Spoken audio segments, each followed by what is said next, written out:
Hi friends, welcome to the BK study circle YouTube channel. ఈరోజు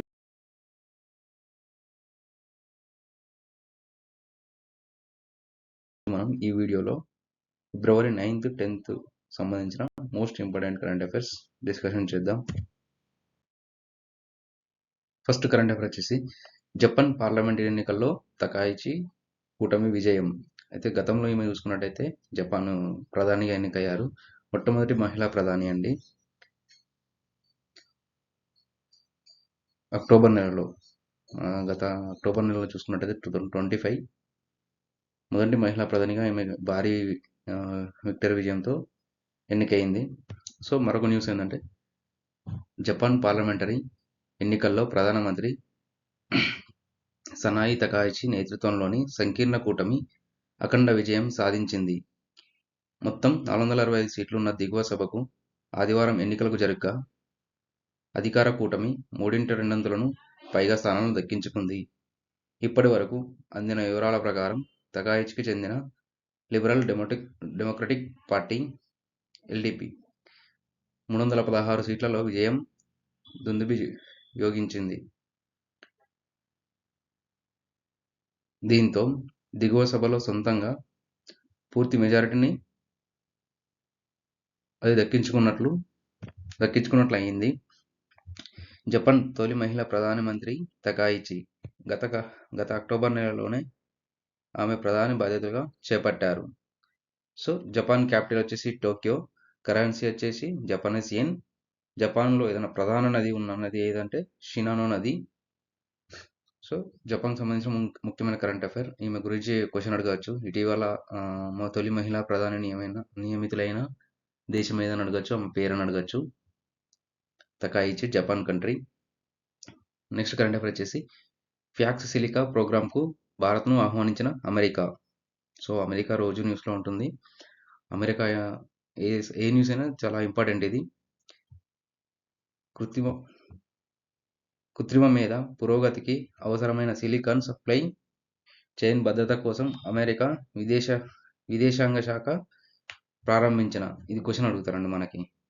ఇటీవల fax silica కార్యక్రమం ఎవరు స్టార్ట్ చేశారని చెప్పి, ఏ దేశం స్టార్ట్ చేసిందని అనిపించి అడగచ్చు. అమెరికా విదేశాంగ శాఖ ఈ కార్యక్రమంలో భాగంగా కావాలంటూ భారత్కు ఆహ్వానం లభించింది. ఈ ప్రోగ్రాంలో చేరాలంటూ భారత్ను ఆహ్వానించడం ఎంతో సంతోషంగా ఉందని, త్వరలోనే ఢిల్లీతో ఒప్పందం కుదుర్చుకుంటామని అమెరికా తెలిపింది. అమెరికా అధ్యక్షుడు డొనాల్డ్ ట్రంప్, ప్రధాని నరేంద్ర మోదీ మధ్య గొప్ప సంబంధాలు ఉన్నాయని, ఈ ప్రపంచంలో చైనాకు పోటీగా ఉండగల ఏకైక దేశం భారత్ అని నొక్కి చెప్పింది. ఫ్యాక్స్ సిలికాపై కీలక ఒప్పందం కోసం త్వరలోనే ఢిల్లీ వెళ్లనున్నానని ఆర్థిక వ్యవహారాల అండర్ సెక్రటరీ జాకబ్ ఎల్బర్గ్ వెల్లడించారు. ఇది అండి అమెరికాకు సంబంధించిన ముఖ్యమైన current affair Pax Silica. Next మళ్ళీ వచ్చింది చూడండి. ట్రంప్నకు భారీ విజయం. బాండు లేకుండానే వలసదారులను నిర్బంధించే విధానాన్ని సమర్థించిన కోర్టు. అయితే దీనికి సంబంధించిన కొంచెం వివరంగా చూద్దాం. అమెరికా అధ్యక్షుడు డొనాల్డ్ ట్రంప్నకు కోర్టులో భారీ విజయం దక్కింది. బాండు హియరింగ్కు అనుమతి ఇవ్వకుండానే వలసదారులను నిర్బంధించే ఆయన ప్రభుత్వం విధానాన్ని అపీల్స్ కోర్టు సమర్థించింది. ఇటీవల నిర్బంధాలను దిగువ కోర్టులు తప్పుబడుతున్న నేతృత్వంలో ఈ తీర్పు ట్రంప్కు భారీ న్యాయ విజయంగా చెప్పవచ్చు. ఇటీవలి కాలంలో దేశవ్యాప్తంగా వలసదారులను అరెస్టు చేసినప్పుడు బాండు హియరింగ్ను హోలాండ్ భద్రతాధికారులు నిరాకరిస్తున్నారు. దీనిపై అనేక కోర్టులు అధికారులు వ్యతిరేకంగా తీర్పులిస్తున్నాయి. కానీ ఇది రాజ్యాంగం ఫెడరల్ వలస చట్టాలకు అనుగుణంగా ఉందని 5వ సర్క్యూట్ కోర్టు ధర్మాసనం శుక్రవారం సాయంత్రం తీర్పును చెప్పింది. ధర్మాసనం తరపున 2:1 మెజారిటీతో జడ్జి ఎడిత్ హెచ్ జోన్స్ తీర్పు రాశారు.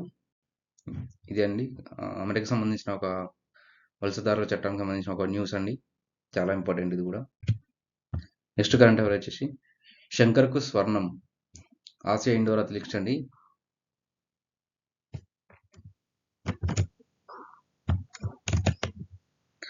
ఆసియా ఇండోర్ అథ్లెటిక్స్ ఛాంపియన్షిప్లో భారత్ స్టార్ అథ్లెట్ తేజస్విన్ శంకర్ స్వర్ణం సాధించాడు. హెప్టాథ్లాన్ పురుషుల విభాగంలో అతడు 5,993 పాయింట్లతో అగ్రస్థానంలో నిలిచి టోర్నీలో భారత్కు తొలి స్వర్ణం అందించాడు. భారత్ 5 పతకాలతో టోర్నీని ముగించింది. పూజా హైజంప్ రజతకం, తజిందర్పాల్ సింగ్ షాట్పుట్ రజతకం, ఎన్సీ జోజాన్ లాంగ్ జంప్ కాంస్యం, ఆదర్శ్ రామ్ జ్యోతి శంకర్ హైజంప్ కాంస్యం పతకాలు సాధించారు. సో మనకు క్వశ్చన్ ఎట్లా అడగచ్చు అంటే, ఇటీవల నిర్వహించిన ఆసియా ఇండోర్ అథ్లెటిక్స్ ఏ దేశం నిర్వహించిందని చెప్పేసి అడగచ్చు. చైనాలోని టాంజియన్లో జరిగాయి. సో చైనా ప్రెసిడెంట్ వచ్చేసి క్సీ జిన్పింగ్, చైనా కరెన్సీ వచ్చేసి యువాన్, క్యాపిటల్ వచ్చేసి బీజింగ్. నెక్స్ట్ కరెంట్ అఫైర్ చూసుకున్నట్లయితే,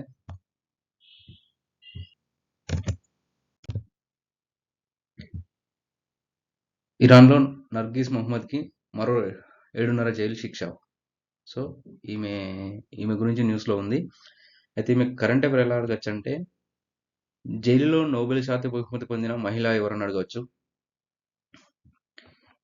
ఇరాన్లో మహిళా అణచివేతకు వ్యతిరేకంగా ఈమె ఏం చేసిందంటే, ఇరాన్లోని మహిళా అణచివేతకు వ్యతిరేకంగా మరియు మానవ హక్కులను ప్రోత్సహించినందుకు శ్రీమతి నర్గీస్ మొహమ్మద్కి 2023 ఇయర్లో ఈమెకు నోబెల్ శాంతి బహుమతి లభించింది. అయితే ఈమె 2021 నుండి టెహ్రాన్లోని అపఖ్యాతి పాలైన ఎవిన్ జైలులో ఉంచబడిన తర్వాత డిసెంబర్ 2024లో వైద్య కారణాల వల్ల ఆమెకు 3 వారాల పాటు తాత్కాలిక జైలు శిక్ష విధించబడింది. దాని తర్వాత ఇప్పుడు మళ్ళీ ఏం చేశారంటే, మళ్ళీ 7.5 జైలు శిక్ష అని చెప్పేసి మళ్ళీ ఇప్పుడు న్యూస్లో ఉంది.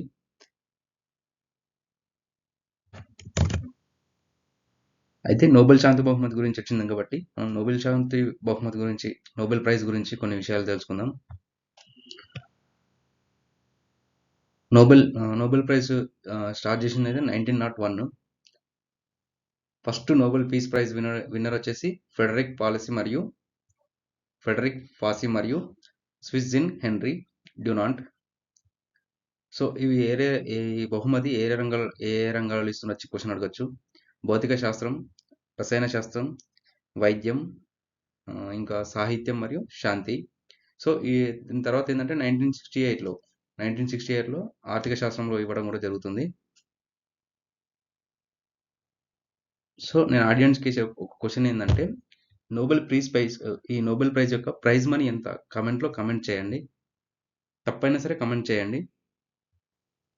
మన ఇండియా నుంచి ఫస్ట్ నోబెల్ ప్రైజ్ విన్నర్ ఎవరంటే రవీంద్రనాథ్ ఠాగూర్ ఇన్ 1913 లిటరేచర్లో వచ్చింది. 1913లో వచ్చింది. అయితే ఇంకో క్వశ్చన్ ఏంటంటే, రెండవ భారతీయుడు నోబెల్ ప్రైజ్ అందుకున్న రెండవ భారతీయుడు ఎవరో తెలిస్తే కమెంట్ చేయండి. మన భారతదేశంలో వివిధ రంగాల్లో కలిపి మొత్తం 12 మందికి నోబెల్ బహుమతి అందుకున్నారు. రీసెంట్గా అందుకుంది అయితే భారతీయ నోబెల్ గ్రహీత రీసెంట్గా తీసుకున్నది అయితే అభిజిత్ బెనర్జీ 2019లో వచ్చింది. దానికి ఏ రంగంలో వచ్చిందని చెప్పేసి కూడా అడగవచ్చు. ఆర్థిక శాస్త్రంలో నోబెల్ బహుమతిని అందుకున్నారు ఆయన.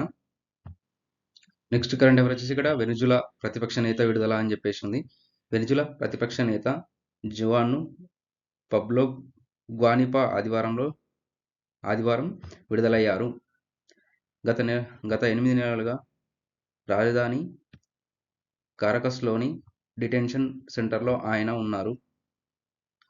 ప్రవాసం ఆశ్రయం పొందుతున్న మరియు కొరీనా మచాడోకు ఆయన అత్యంత సన్నిహితుడు.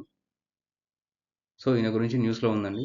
సో మనకు వెనిజులాకు సంబంధించిన ముఖ్యమైన కరెంట్ అఫైర్ ఏదైనా ఉందంటే నికోలస్ మదురో అండి. మన అమెరికా చేపట్టిన మిలిటరీ యాక్షన్ అడగవచ్చు క్వశ్చన్స్ మనకు. ఒకవేళ ఇటీవల వెనిజులా ప్రెసిడెంట్ పైన నిర్వహించిన ఆపరేషన్ పేరేమిటి అని చెప్పేసి, లేకుంటే మిలిటరీ చేపట్టిన ఆపరేషన్ పేరేమిటి అని చెప్పేసి అడగచ్చు. సో January 3, 2026 చేపట్టిన అబ్సల్యూట్ రిజాల్వ్, అమెరికా ట్రంప్ చేపట్టిన ఇది ఒక ఆపరేషన్ అండి. ఈ ఆపరేషన్ నిర్వహించి నికోలస్ మదురోను కిడ్నాప్ చేయడం జరిగింది. సో ఆపరేషన్ పేరు వచ్చి important, absolute resolve. Next current affair, శిఖరాలు దాటొచ్చాయి స్నేహితులై రక్షిద్దాం. ఈ పక్షులు న్యూస్లో ఉన్నాయి. అత్యంత ఎత్తు ఎగిరే వలస పక్షుల్లో ఒకటైన bar headed goose YSR Kadapa జిల్లాలో కనిపించడం జరిగింది. సో ఇది క్వశ్చన్ అడగచ్చు. అత్యంత ఎగిరే వలస పక్షుల్లో ఒకటైన బార్ హెడెడ్ ఇటీవల ఏ రాష్ట్రంలో ప్రవేశించాయని చెప్పేసి అడగవచ్చు. వైఎస్ఆర్ కడప జిల్లా దువ్వూరు మండలంలోని తెలుగు గంగ అయిన జలాశయంలో కనువిందు చేస్తున్నాయి. ఇవి మంగోలియా, టిబెట్, రష్యాల నుంచి హిమాలయాలను దాటుకుని శీతాకాలంలో దక్షిణాసియాలో గడపటానికి వస్తాయని యోగి వేమన విశ్వవిద్యాలయం బొటానికల్ గార్డెన్ బాధ్యుడు డాక్టర్ మధుసూదన్ రెడ్డి తెలిపారు. నెక్స్ట్ కరెంట్ అఫైర్ వచ్చేసి లోక్సభ స్పీకర్పై అవిశ్వాస తీర్మానం. అయితే ప్రతిపక్ష నేతలు వచ్చేసి ఈయన పైన అవిశ్వాస తీర్మానం చేద్దామని చెప్పేసి ఫిక్స్ అయ్యారు అనమాట. వాళ్ళకి ఎందుకంటే మాట్లాడే అవకాశం ఇవ్వట్లేదని చెప్పేసి ఏదైనా వాళ్ళు ప్రతిపక్ష నేతల పైన ఏదైనా మాట్లాడినప్పుడు వీళ్ళు రియాక్ట్ అవ్వడంలో పర్మిషన్ ఇవ్వకపోవడం కానీ అలాంటి జరిగినందుకు ప్రతిపక్ష నేతలు వచ్చేసి అవిశ్వాస తీర్మానం ప్రకటించబోతున్నారు. సో మనం రాజ్యాంగ పరంగా చూసుకున్నట్టయితే రాజ్యాంగంలోని ఆర్టికల్ 94C క్లాస్ సి కింద లోక్సభ స్పీకర్ లేదా డిప్యూటీ స్పీకర్ పైన అవిశ్వాసం తీర్మానం ప్రవేశపెట్టవచ్చు. సో ఈ తీర్మానాన్ని సభ ఆమోదిస్తే స్పీకర్ లేదా డిప్యూటీ స్పీకర్ తమ పదవిని కోల్పోతారు. అయితే ఈ తీర్మానానికి సంబంధించిన కనీసం 14 రోజుల ముందే నోటీసులు ఇవ్వాల్సి ఉంటుంది. సో మన ప్రజెంట్ లోక్సభ స్పీకర్ వచ్చేసి ఓం బిర్లా. ఫస్ట్ లోక్సభ స్పీకర్ ఎవరంటే జీవి మౌలంకర్. నెక్స్ట్ కరెంట్ అఫైర్ వచ్చేసి కృష్ణానది తీరంలో పురాతన నగర శిథిలాలు గుర్తించిన చరిత్రకారుడు సత్యనారాయణ. నల్గొండ జిల్లా దామోదర చిల్లం మండలం వీర్నంపల్లె వీరప్పగూడెం గ్రామాల దక్షిణ సరిహద్దుల వెంట ప్రవహిస్తున్న కృష్ణానది ఎడమ ఒడ్డున ఒక పురాతన నగర శిథిలాలను గుర్తించినట్లు ప్రముఖ చరిత్రకారుడు డాక్టర్ ధ్యానంపల్లి సత్యనారాయణ వెల్లడించారు. సో సోమవారం ఆయన తెలిపిన ప్రకారం పురావస్తు ఆధారాలను బట్టి ఈ నగరం సుమారు 3000 సంవత్సరాల క్రితం నుంచి క్రీస్తు శకం 15వ శతాబ్దం వరకు నిరంతరంగా మనుగడ సాగించినట్లు తెలుస్తోంది.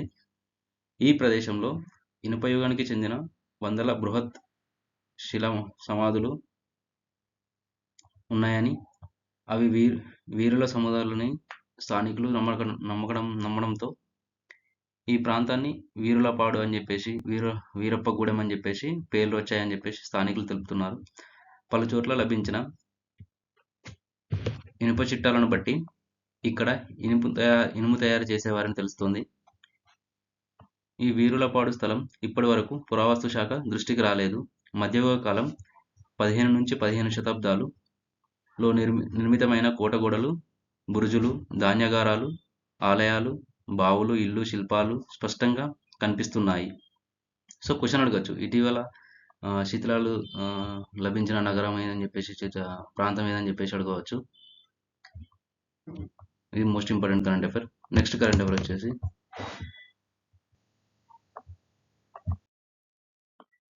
ఒంటెల క్యాట్ వాక్. సో మనం ఒంటెల అనగానే రాజస్థాన్ అని చెప్పేసి క్యామెల్స్ ఫెస్టివల్ కూడా రాజస్థాన్లో అవుతుంది కాబట్టి మనం రాజస్థాన్ అనుకుంటాము, కానీ ఇది రాజస్థాన్లో జరగలేదు. హర్యానాలోని కురుక్షేత్రలో నిర్వహించిన ఒంటెల క్యాట్ వాక్ పలువురిని ఆకట్టుకుంది. రాజస్థాన్లోని పలు ప్రాంతాల నుంచి తీసుకొచ్చిన ఒంటెలు ఇందులో పాల్గొన్నాయి. భారీగా అలంకరించిన ఒంటెలు సంగీతానికి అనుగుణంగా నృత్యం చేశాయి. మహేంద్రగఢ్ నుంచి వచ్చిన ఒంటె మొదటి బహుమతిని గెలుచుకుంది. దీనికి ప్రత్యేకంగా చేయించిన హెయిర్ కట్ ఆకట్టుకుంది. సో ఇది కరెంట్ అఫైర్లో ఉంది. ఒంటెల క్యాట్ వాక్ ఇటీవల ఏ రాష్ట్రంలో నిర్వహించారని చెప్పేసి క్వశ్చన్ అడగవచ్చు. హర్యానా గవర్నర్ వచ్చేసి ఆశిమ్ కుమార్ ఘోష్. చీఫ్ మినిస్టర్ వచ్చేసి మన సీఎం ముఖ్యమంత్రి వచ్చేసి నాయబ్ సింగ్ సైని. సో హర్యానాకు చెందిన ఇంపార్టెంట్ ఫెస్టివల్స్ ఏమైనా ఉన్నాయంటే బైసాఖి, మాంగో మేళా అండ్ దివాళీ. ఇంకోటి ఏదైనా సూరజ్ కుంద్. ఇవి ఇంపార్టెంట్ ఫెస్టివల్ హర్యానాకు సంబంధించినవి. నెక్స్ట్ కరెంట్ అఫైర్ వచ్చేసి చంద్రయాన్ 4 దిగే చోటు ఖరారు. చందమామపైకి తదుపరి చేపట్టబోయే చంద్రయాన్ 4 మిషన్ కోసం భారత అంతరిక్ష పరిశోధన ఇస్రో కసరత్తు ముమ్మరం చేస్తుంది. చంద్రుడి దక్షిణ ధ్రువ ప్రాంతం ఈ వ్యోమనౌకను దించాల్సిన ప్రదేశాన్ని తాజాగా ఖరారు చేసింది. జాబిల నుంచి నమూనాలను భూమికి తీసుకొచ్చేలా చంద్రయాన్ 4ను ఇస్రో రూపొందిస్తుంది. దీనికి కేంద్ర ప్రభుత్వం ఆమోదం కూడా తెలిపింది. చందమామపైకి ఇస్రో చేపట్టిన మిషన్లన్నింటిలో ఇదే ఒక అత్యంత సంక్లిష్టమైంది. 2028 నాటికి దీన్ని ప్రయోగించాలని సంస్థ లక్ష్యంగా పెట్టుకుంది. సో ఇది కూడా అడగవచ్చు ఎగ్జామ్లో. చంద్రయాన్ 4 ఏ సంవత్సరానికి లక్ష్యంగా పెట్టుకుందని చెప్పేసి అడగవచ్చు క్వశ్చన్ ఇస్రో. సో 2028 సంవత్సరం. జాబిల్లి పైన ఉన్న మ్యాన్స్ మౌంటన్ అనే ప్రదేశంలోని MM1345 అనే 4 ప్రదేశాలను ల్యాండింగ్ కోసం ఇస్రో పరిశీలించింది. అందులో MM4ను ఎంచుకున్నట్లు సంస్థ అధికారులు తెలిపారు. చందమామ కక్షలో తిరుగుతున్న చంద్రయాన్ 2 ఆర్బిటార్లోని హై రిజల్యూషన్ కెమెరా అందించిన చిత్రాల ఆధారంగా ఈ ఎంపిక చేసినట్లు వివరించారు. సో ప్రజెంట్ ఇస్రో చైర్మన్ వచ్చేసి వి నారాయణ్. చంద్రయాన్ 2 వచ్చేసి 2022 జూలైలో ప్రారంభించారు. చంద్రయాన్ 3 వచ్చేసి 2023 జూలై 14న ప్రారంభించారు. సో చంద్రయాన్ 3 ప్రయోగించినప్పుడు చైర్మన్ ఎవరంటే ఎస్ సోమనాథ్. ఇక్కడ నెక్స్ట్ కరెంట్ అఫైర్ చూసుకుంటే 220 ప్రపంచ కప్నకు చేనేత చీర బహుమతి. సో క్రికెట్ అంటే చాలా మందికి ఇష్టం ఉంటుంది కాబట్టి వారణాసికి చెందిన ఒక పర్సన్ వచ్చేసి చేనేతకారులు అందులో భాగంగా బనారసి మోడల్లో క్రికెటర్ చీరను రూపొందించారు. వెండి జారితో దానిని తయారు చేశారు. దానిపై పురుషుల మహిళల T20 కప్పు కనిపించేలా చేశారు. దీనిని తయారు చేయడానికి తమకు 20 రోజులు పట్టిందని చెప్పేసి చేనేతకారులు తెలిపారు. దాని ధర వచ్చేసి 35,000 వరకు ఉంటుందని చెప్పేసి వాళ్ళు అన్నారన్నమాట. ఇది మనకు న్యూస్లో ఉంది. T20 ప్రపంచ కప్కు చేనేత చీర బహుమతి అని చెప్పేసి వాళ్ళ ఏ స్టేట్ చెందిందని చెప్పేసి అడగవచ్చు. నెక్స్ట్ కరెంట్ అఫైర్ వచ్చేసి మణిపూర్లో ఇళ్లకు నిప్పు. మణిపూర్ మళ్ళీ న్యూస్లో ఉంది. సో మణిపూర్ సంబంధించిన రీసెంట్గా మనం కరెంట్ అఫైర్స్ చదవడం జరిగింది. ఖేమ్చంద్ సింగ్ ముఖ్యమంత్రిగా పదవి చేపట్టారని చెప్పేసి ప్రెసిడెంట్ రూల్ ఎత్తేసారని చెప్పేసి మనం చదువుకున్నాము. నెక్స్ట్ కరెంట్ ఇందులోనే ఇంకో ముఖ్యమైన న్యూస్ వచ్చేసింది. మణిపూర్లోని ఉఖ్రూల్ జిల్లాలో మరోసారి ఉద్రిక్త వాతావరణం నెలకొంది. లిటన్ సరికోంగ్ గ్రామంలో ఆదివారం అర్ధరాత్రి తాంకుల్ నాగా వర్గానికి చెందిన వారి ఇళ్లకు సాయుధ మిలిటెంట్లు నిప్పంటించారు. కుకీ తెగ ప్రజలు అధికంగా నివసించే ఈ గ్రామంలో అంతకుముందు తాంకుల్ నాగానికి వర్గానికి చెందిన ఓ వ్యక్తిపై దాడి జరిగింది. అనంతరం తాంకుల్ నాగా కుకీ వర్గాల ప్రజలు ఆదివారం సాయంత్రం పరస్పరం రాళ్ల దాడికి పాల్పడడంతో జిల్లా యంత్రాంగం నిషేధాజ్ఞలు విధించింది. ఈ క్రమంలోనే కుకీ తెగకు చెందిన మిలిటెంట్లు ఇళ్లకు నిప్పు పెట్టినట్లు అనుమానిస్తున్నారు. ఈ ఉద్రిక్తల నేపథ్యంలో అదనపు భద్రతా సిబ్బందిని మోహరించినట్లు అధికారులు వెల్లడించారు. సో మళ్ళీ న్యూస్లో ఉందని మణిపూర్ తాంకులు చెందిన నాగవర్గానికి కుకీ వర్గాలకి మళ్ళీ గొడవ స్టార్ట్ అయిందని చెప్పేసి కల్లోలు పెట్టిస్తారని చెప్పేసి మళ్ళీ న్యూస్లో ఉంది. ఇది ఇంపార్టెంట్ న్యూస్. వీళ్ళు కుకీ ట్రైబ్స్ నాగా ట్రైబ్స్ ఏ స్టేట్కి చెందిందని చెప్పేసి మనకు కరెంట్ అఫైర్ పరంగా అడగవచ్చు క్వశ్చన్. వీళ్ళు మణిపూర్ చెందిన వాళ్ళు. నెక్స్ట్ కరెంట్ అఫైర్ వచ్చేసి జపాన్లో అతిపెద్ద అణు విద్యుత్ కేంద్రం పునఃప్రారంభం. ప్రపంచంలోనే అతిపెద్ద అణు విద్యుత్ కేంద్రమైన కాషివాజాకి కరివా ప్లాంటును జపాన్ సోమవారం పునఃప్రారంభించింది. గతంలో సాంకేతిక లోపం కారణంగా నిలిచిపోయిన ఈ కర్మాగారం తిరిగి విద్యుచ్ఛక్తికి సిద్ధమైంది. 2011లో సంభవించిన భారీ భూకంపం, సునామీ కారణంగా ఫుకుషిమా ప్లాంట్లో ప్రమాదం సంభవించింది. దీంతో దేశవ్యాప్తంగా అణు విద్యుత్ కేంద్రాలను జపాన్ ప్రభుత్వం మూసివేసింది. ఆ తర్వాతి పరిస్థితుల్లో శిలాజ ఇంధనాలపై ఆధారపడటాన్ని తగ్గించుకోవాలని భావించింది. 2050 నాటికి కార్బన్ న్యూట్రాలిటీ సాధించడానికి కృత్రిమ మేధ అవసరాలకు పెరుగుతున్న విద్యుత్ డిమాండ్ను తట్టుకోవడానికి మళ్లీ అణుశక్తి వైపు మొగ్గు చూపుతోంది. ఈ నేపథ్యంలో కాషివాజాకి కరివా ప్లాంటును పునఃప్రారంభించడానికి జనవరిలో మొదటిసారి ప్రయత్నించారు. అయితే మనకు క్వశ్చన్ ఎలా అడుగుతారంటే ఇటీవల నిర్మించిన జపాన్లో అతిపెద్ద అణు విద్యుత్ కేంద్రం పేరేమిటి? పునఃప్రారంభించారు కదా, ఆ విద్యుత్ కేంద్రం పేరేమిటి అని చెప్పేసి అడగవచ్చు.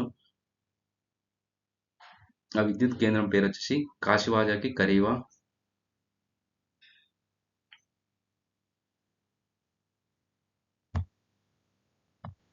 నెక్స్ట్ కరెంట్ అఫైర్ వచ్చేసి యువ షూటర్ సంభాజీ దుర్మరణం. ఇటీలా ఏదైనా ఇన్సిడెంట్ జరిగిందంటే దానిపైన కంపల్సరీ క్వశ్చన్ ఎక్స్పెక్ట్ చేయవచ్చు. సో యువ షూటర్ సంభాజీ దుర్మరణం అని చెప్పేసి కరెంట్ అఫైర్స్ రావడం జరిగింది, న్యూస్లో రావడం జరిగింది. సో భారత యువ షూటర్ సంభాజీ పాటిల్ దుర్మరణం పాలయ్యాడు. అతను ఒక కారులో వెళ్తుండగా యాక్సిడెంట్ అయింది. సో అతను మరణించాడు. అయితే ఈయన 2016 జూనియర్ ప్రపంచ కప్లో సంభాజీ 25 మీటర్ల పిస్టిల్ విభాగంలో స్వర్ణం సాధించాడు ఈయన. సో అడగవచ్చు 2016 జూనియర్ ప్రపంచ కప్లో 25 మీటర్స్ పిస్టిల్లో స్వర్ణం సాధించిన వ్యక్తి ఎవరు అని చెప్పేసి అడగవచ్చు. సంభాజీ. నెక్స్ట్ కరెంట్ ఎవరు వచ్చేసి మనుకు రజతం, ఇషాకు కాంస్యం. ఆసియా షూటింగ్ ఛాంపియన్షిప్లో హైదరాబాద్ షూటర్ ఈషా సింగ్ కాంస్యంతో మెరిసింది. సో కాంస్యం పథకం వచ్చింది. సోమవారం మహిళ 25 మీటర్ల పిస్టల్ వ్యక్తిగత విభాగం ఫైనల్లో ఈషా 30 పాయింట్లతో 3వ స్థానంలో నిలిచింది. స్టార్ షూటర్ మనుబాకర్ త్రుటిలో స్వర్ణం కోల్పోయింది. 2వ స్థానంలో నిలిచి రజతం గెలిచింది. నుయెన్ ట్రాంగ్ వియత్నాం చెందిన ఆమె విజేతగా నిలిచింది. ఫైనల్లో మను ట్రాంగ్ల మధ్య గట్టి పోటీ జరిగింది. సో ఇద్దరు 35 పాయింట్లతో సమానంగా నిలవగా షూటప్లో నయీన్ పై చేయి సాధించింది. సో మనుబాకర్ ఉంది కాబట్టి మనుబాకర్ గురించి ప్రీవియస్గా న్యూస్ ఉంది. మనుబాకర్ వచ్చేసి ఫిబ్రవరి 18, 2002 జన్మించిన మనుబాకర్ ఒక ప్రఖ్యాత భారతీయ క్రీడా షూటర్.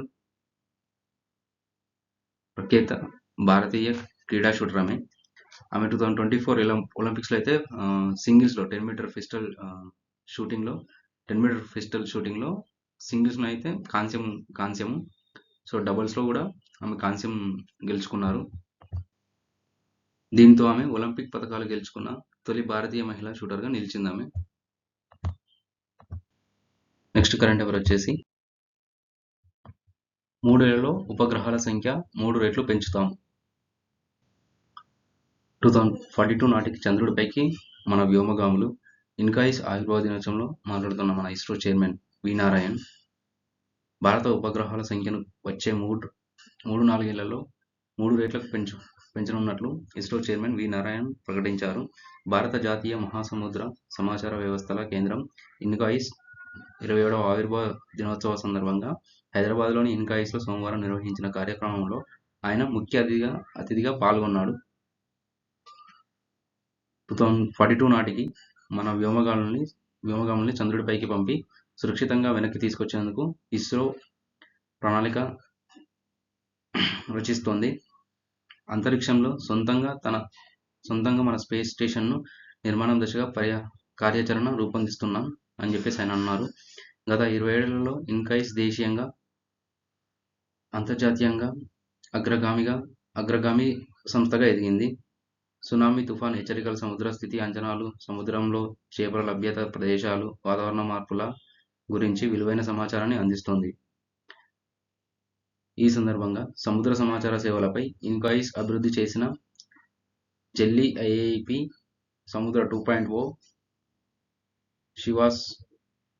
శివాస్ యాప్లను ప్రారంభించారు. కార్యక్రమంలో ISRO space application centre director Nilesh అని చెప్పేసి వీళ్ళందరూ ఇంగ్లాండ్కు చెందిన ప్లైమాత్ లో బ్యాటరీ శాస్త్రవేత్త శుభం సత్యనారాయణ వీళ్ళందరూ పాల్గొనడం జరిగింది మీటింగ్లో. నెక్స్ట్ కరెంట్ అఫైర్ వచ్చేసి